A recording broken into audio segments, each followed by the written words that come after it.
Kwa majina naitwa Mahmud Kibwana Joro. Mimi ni mlezi kwa maana ya Ranon Karil Ramadhani, ni mtoto wa rafiki yangu, rafiki yangu karibu sana. Hivyo nashirikiana na familia yake kwa maana ya baba, mama na anti zake ambao wanasapoti mchakato wake wa maendeleo ya soka.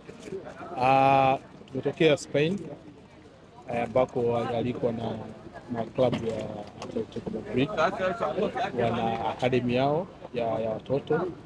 Kwa hiyo last year alikuwa Marekani, pia walimuinvite kwa Marekani na bahati nzuri alikuwa yuko kule kule. Kwa hiyo wakaona kipaji chake, wakawa wamemwalika kwenye kliniki zao ambazo zilifanyika pale Washington DC. Kwa hiyo baada ya kufanya vizuri kwenye ile kliniki, kwenye ile kempu, wakawa wamehitaji camp ya mwaka huu ifanyika Madrid, Spain. Kwa wakahitaji pia ahudhurie kwa ajili ya kwenda kushiriki camp hiyo, ambayo ni camp kama mnavyojua, wenzetu wanafanya juhudi kubwa sana kufanya scouting ya vipaji vya watoto wadogo, na wana njia zao nyingi za kufanya scouting hizo. Miongoni mwa njia zao ni pamoja na hiyo, wanaalika watu tofauti kutoka mataifa tofauti, na wakati mwingine wao wenyewe as a club wanaenda kuweka camp huko katika hizo nchi kwa ajili ya kuvutia watoto kuja kufanya camp zile, na wanapokuwa wanafanya zile camp ndio wanapokuwa wanaanza kuona vipaji.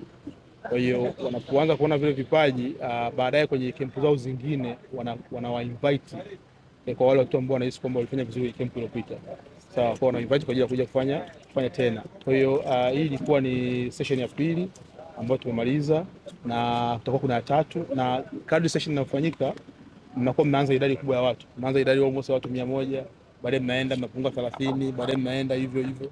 Kwa mwisho wa siku sasa wanapata ile timu ambayo wao wanahitaji, na mwisho wa siku watakapoona inafaa, basi wanaweza kuanza majadiliano na sisi kwa ajili ya kuanza kumsupport vijana. Ni mara ya pili umesema. Majibu ya safari hii yanasemaje? Majibu ya safari hii bado hayajatoka kwa sababu tunawasiliana nao kwa email mara nyingi.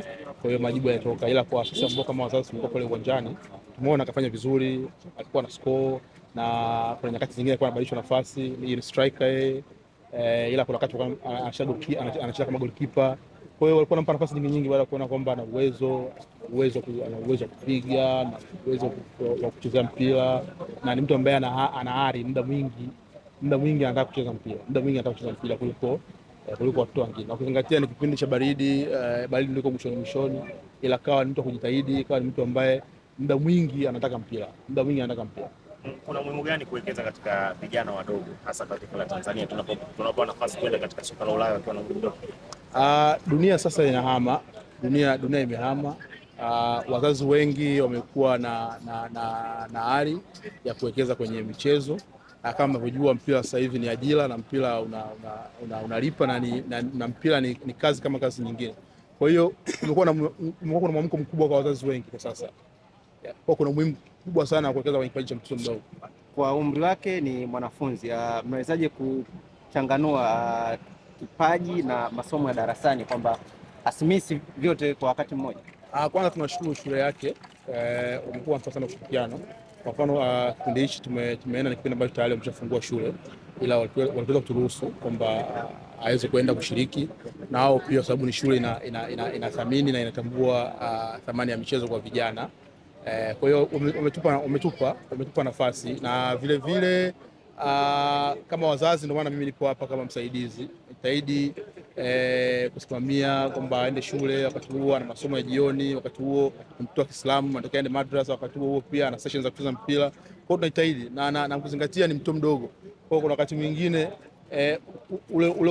ile nature yake ya ubinadamu wake wa utoto udogo inaingia, wakati mwingine anakuwa mzito, wakati mwingine anakuwa nini. Kwa hiyo tunampush hivyo, kisha siku tunaweza kumanage. Kuna wito gani kwa serikali kuhusiana na jambo kama hili kwa watoto? Kubwa nilojifunza kwa wenzetu wanawekeza, hakuna ujanja wala hakuna siasa. Wenzetu wanawekeza na wanawekeza kwa watoto, kwa maana ya kwamba facility zao ni nzuri, pia kusimamia watoto, kuhakikisha kwamba watoto wanapata elimu zote, elimu ya mpira, elimu ya darasani. Kwa hiyo wito wangu kwa serikali, tuwekeze kwenye mpira, na ukizingatia Tanzania tuna vipaji vikubwa sana. Kwa hiyo wito wangu kwa serikali, tuwekeze hasa kwenye facility za michezo ili kuwa inspire watu wenyewe kupenda mpira wenyewe. Naitwa Ranon Harry Ramadhan Marjan. Miaka mingapi? Miaka 8. Umeenda mara kadhaa kufanya kliniki za soka. Unataka kuwa nani? Nataka kuwa kama Mbappe. Kwa nini kama Mbappe? Kwa sababu yeye ndio mchezaji wangu bora. Kuna vitu gani ambavyo umejifunza tayari ambavyo umekuwa Ulaya kwa siku chache ambazo umefanya kliniki?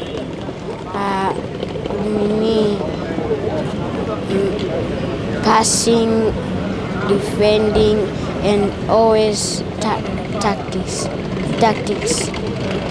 Unawaambiaje wazazi wako, unawaambiaje marafiki zako ambao wanapenda mpira? Nawaambia kama ninaenda kwa mfano nikafundishwa tactics na how to defend the ball. Kwa hapa Tanzania mchezaji gani ambaye unampenda?